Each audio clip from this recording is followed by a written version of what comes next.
أعوذ بالله من الشيطان الرجيم پناہ مانگتا ہوں میں اللہ کی شیطان مردود سے۔ بسم الله الرحمن الرحيم شروع اللہ کا نام لے کر جو بڑا مہربان نہایت رحم والا ہے۔ اعوذ باللہ من الشیطان الرجیم بسم اللہ الرحمن الرحیم وَكَتَبْنَا لَهُ فِي الْأَلْوَاحِ مِنْ كُلِّ شَيْءٍ مَوْعِظَةً وَتَفْصِيلًا لِكُلِّ شَيْءٍ فَخُذْهَا بِقُوَّةٍ وَأْمُرْ قَوْمَكَ يَأْخُذُوا بِأَحْسَنِهَا سَأُرِيكُمْ دَارَ الْفَاسِقِينَ سأصرف عن آياتي الذين يتكبرون في الأرض بغير الحق وإن يروا كل آية لا يؤمنوا بها وإن يروا سبيل الرشد لا يتخذوه سبيلا وإن يروا سبيل الغي يتخذوه سبيلا ذلك بأنهم كذبوا بآياتنا وكانوا عنها غافلين والذين كذبوا بآياتنا ولقاء الآخرة حبطت أعمالهم هل يجزون إلا ما كانوا يعملون وَكَتَبْنَا لَهُ اور لکھ دی ہم نے ان کے لیے فی الالواح تختیوں میں من کل شیء موعظۃ ہر قسم کی نصیحت و تفصیلا لکل شیء اور تفصیل ہر چیز کے لیے فخذها بقوۃ پس پکڑو ان کو قوت مضبوطی کے ساتھ وَأْمُرْ قَوْمَكَ اور حکم دو اپنی قوم کو یَأْخُذُوا بِأَحْسَنِهَا کہ وہ پکڑے رکھیں اس کی تمام اچھی باتوں کو سَأُرِيكُمْ دَارَ الْفَاسِقِينَ ان قریب میں تمہیں دکھلاؤں گا گھر فاسقوں کا سَأَصْرِفُ عَنْ آيَاتِيَ الَّذِينَ میں ضرور پھیرے رکھوں گا اپنی آیتوں سے الذین یتکبرون فی الارض ان کو جو تکبر کرتے ہیں زمین میں بغیر الحق ناحق وَإِن يَرَوْا كُلَّ آیَةٍ اور اگر وہ دیکھ لیں ہر قسم کی نشانی معجزہ لا یؤمنوا بہا تو نہ ایمان لائیں گے اس پر وَإِن يَرَوْا سَبِیلَ الرُّشْدِ اور اگر وہ دیکھ لیں راستہ ہدایت کا لا یتخذوہ سبیلا تو نہ بنائیں اس کو اپنے چلنے کا راستہ وَإِن يَرَوْا سَبِيلَ الْغَيِّ اور اگر وہ دیکھ لیں راستہ گمراہی کا یتخذوہ سبیلا تو بنا لیں اس کو اپنا راستہ ذَلِكَ بِأَنَّهُمْ یہ اس لیے ہے کہ بے شک وہ ایسے لوگ ہیں کذبوا بآیاتنا جنہوں نے جھٹلا دیا ہماری آیتوں کو وَكَانُوا عَنْهَا غَافِلِينَ اور تھے وہ ان سے غفلت برتنے والے وَالَّذِينَ كَذَّبُوا بِآيَاتِنَا اور وہ لوگ جنہوں نے جھٹلایا ہماری آیتوں کو وَلِقَاءِ الْآخِرَةِ اور آخرت کی ملاقات کو حبطت اعمالهم ضائع ہوگے ان کے سارے عمل هل يجزون تو وہ نہیں بدلہ دیے جائیں گے الا ما كانوا يعملون مگر اسی کا جو وہ عمل کرتے رہے۔ حضرت موسیٰ علیہ السلام اپنی قوم کے لیے زندگی گزارنے کا قانون اور دستور لینے کو طور پہ تشریف لے گئے۔ اللہ تعالیٰ نے 40 دن اپنے پاس رکھ کر آپ کو توریت عطا فرمائی اور یہ توریت مختلف حصوں میں جن کو تختیاں کہا گیا ان میں یہ محفوظ تھی تو اس کا بیان ہے وَكَتَبْنَا لَهُ فِي الْأَلْوَاحِ اور ہم نے لکھ دی موسیٰ کو فی الالواح تختیوں میں۔ الواح یہ لوح کی جمع ہے، لوح تختی کو کہا جاتا ہے۔ یہ تختیاں کیسی تھیں؟ تفسیری جو روایتیں ہیں ان میں ایک تو یہ ہے کہ یہ تختیاں زمرد پتھر کی تھیں اور ان پر تورات کی باتیں، تورات یہ لکھی ہوئی تھی۔ اور ایک روایت یہ ہے کہ یہ بیری کے پتے تھے، ان کے اوپر یہ تورات لکھی ہوئی تھی، اور یہ ہمارے والی بیری نہیں، جنتی بیری، اس کے پتوں پہ یہ لکھی تھی۔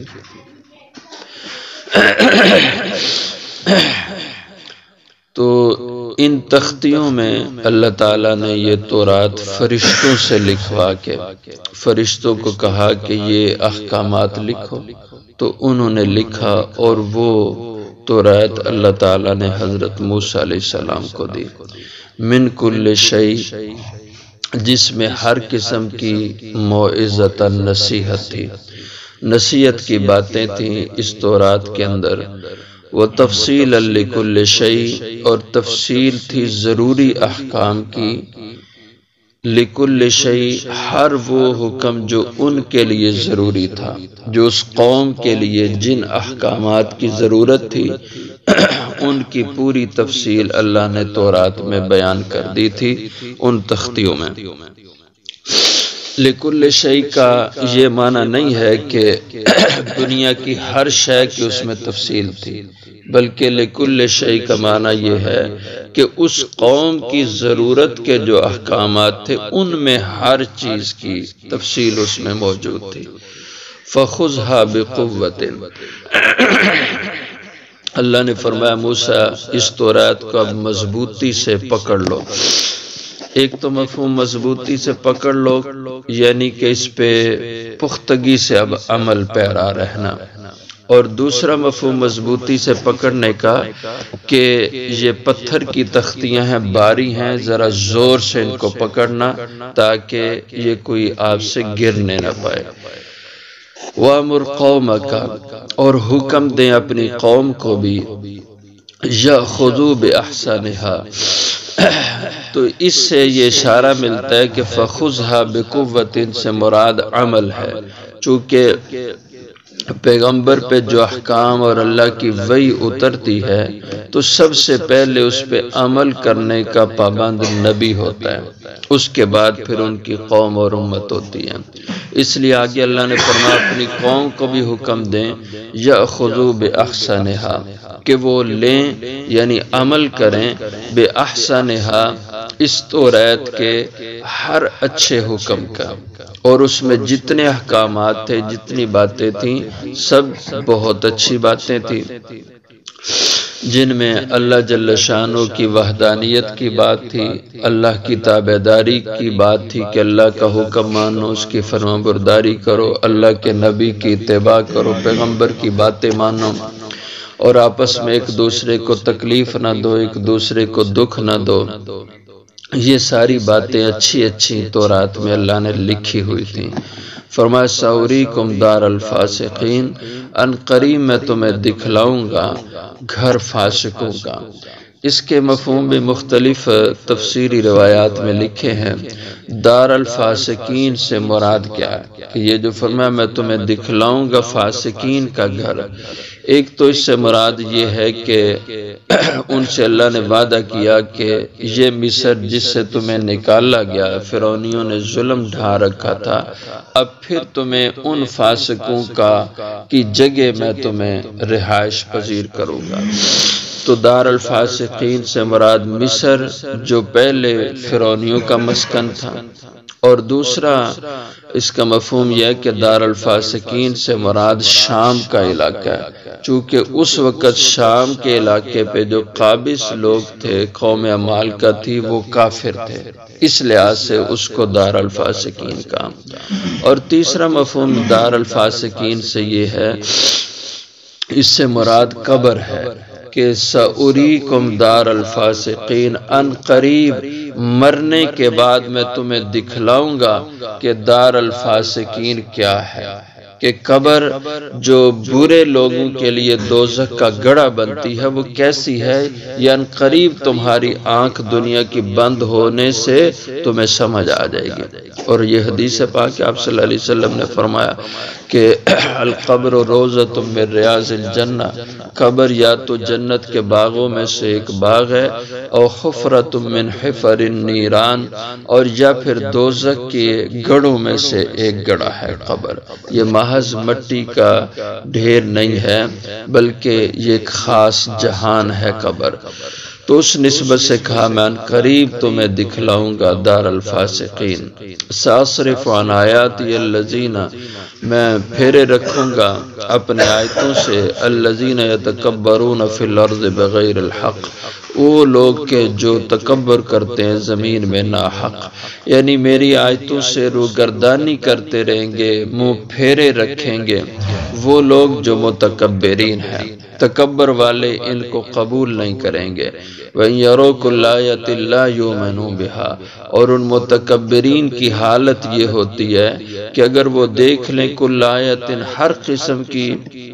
اللہ کی قدرت کی نشانی اور نبی کی سچائی کی دلیل اور معجزہ،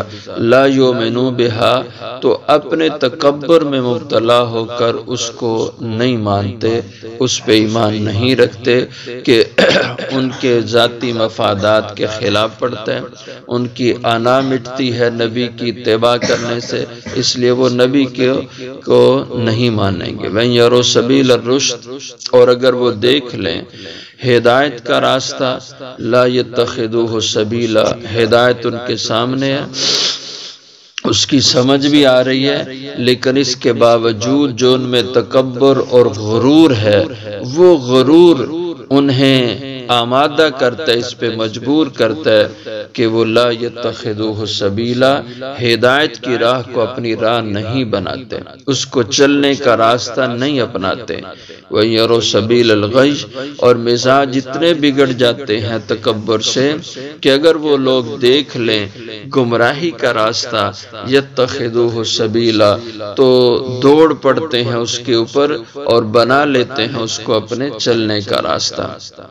اور عام طور پہ ہم دیکھتے ہیں ایسا ہی ہوتا ہے، مال و دولت کی وجہ سے انسان میں تکبر آتا ہے اور پھر وہ نیکی کی طرف نہیں انسان آتا بلکہ برائی اور بدی پہ خوش ہو کے دوڑ کے چلتا ہے۔ ذالک بانہم کذبوا بآیاتنا، اور یہ بات یہ حال ان کا، یہ مزاج کا بگڑنا اس وجہ سے ہوا بِأَنَّهُمْ كَذَّبُوا بِآيَاتِنَا، کہ بے شک انہوں نے جھٹلایا ہماری آیتوں کو، ہمارے احکامات کو، وَكَانُوا عَنْهَا غَافِلِينَ، اور تھے وہ ان آیات سے غفلت برتتے۔ وَالَّذِينَ كَذَّبُوا بِآيَاتِنَا، اور وہ لوگ جنہوں نے جھٹلایا ہماری آیتوں کو، وَلِقَاءِ الْآخِرَةِ، اور آخرت سے ہم سے ملنے کو، آخرت کی ملاقات کو جھٹلایا۔ حبطت اعمالهم، تو جس نے اللہ کی آیتوں کو اور آخرت کو جھٹلا دیا کہ کوئی قیامت نہیں ہے، کوئی قبر دوزخ نہیں ہے، جنت نہیں ہے، یہ سب ایسے افسانے ہیں، تو یہ کافر ہے۔ اور اس کی جو نیکیاں ہیں حبطت اعمالهم، جو دنیا میں کفر کے ساتھ انسان نیکیاں کرے، صدقے خیرات کی نیکی کرتا ہے، خلق خدا کی بھلائی کی نیکی کرتا ہے، رفاع عام کے نیک کام کرتا ہے، یہ اب اپنی جگہ بڑی عبادات ہیں، لیکن جب ایمان نہیں تو حبطت اعمالهم، یہ سب ان کے عمل اکارت گئے، ضائع ہو گئے۔ حل یجزون، ہاں ان کا بدلہ اللہ ضرور دیتے کیونکہ اس نے ایک محنت کی عمل کیا ہے، اس کا بدلہ ملے گا، لیکن وہ بدلہ دنیا میں اللہ دے دیتے ہیں۔ دنیا میں ایسے لوگوں کو خوشحال زندگی دے دیتے ہیں، لیکن وَمَا لَهُمْ فِي الْآخِرَةِ مِن نصیب، ان کو آخرت میں اللہ کوئی بھی اس کا صلہ نہیں دیں گے۔ دنیا میں آپ دیکھ رہے ہیں کافر کتنی خوشحال زندگیاں گزار رہے ہیں، ان کے معاشرے کتنے خوشحال ہیں، اور یہ کیوں ہے کہ ان میں بہت ساری خوبیاں ہیں، ان میں بہت سی اچھائیاں ہیں، اللہ ان اچھائیوں اور خوبیوں کا بدلہ دنیا میں دے رہے ہیں، آخرت میں وہ ان سے اپنے نیک عملوں کے اجر سے محروم ہوں گے، اس لیے کہ وہ ان کے عمل آخرت کے لحاظ سے کھوٹے سکے ہیں، ناکارہ کرنسی ہے وہ آخرت کے لیے، وہ دنیا میں چل جائے گی، اس کا عوض اللہ دے دیں گے، لیکن آخرت کے لیے وہ رائج نہیں ہوگی، آخرت میں اس کا کوئی فائدہ نہیں ہوگا۔ حبطت اعمالهم، ان کے عمل آخرت کے لحاظ سے ضائع ہے۔ هل یجزون، نہیں وہ بدلہ دیے جائیں گے، الا ما کانوا یعملون، مگر اسی کے مطابق جو دنیا میں وہ عمل کرتے رہے۔ دنیا میں برے عمل کیے تو آخرت میں اس کا بدلہ وہ سزا کی شکل میں، دوزخ کی شکل میں ملے گا، اور جنہوں نے دنیا میں اچھائیاں اور بھلائیاں کی تو اس کا بدلہ آخرت میں ان کو ثواب سے، اجر سے، جنت کی شکل میں اللہ تعالیٰ فرمائیں گے۔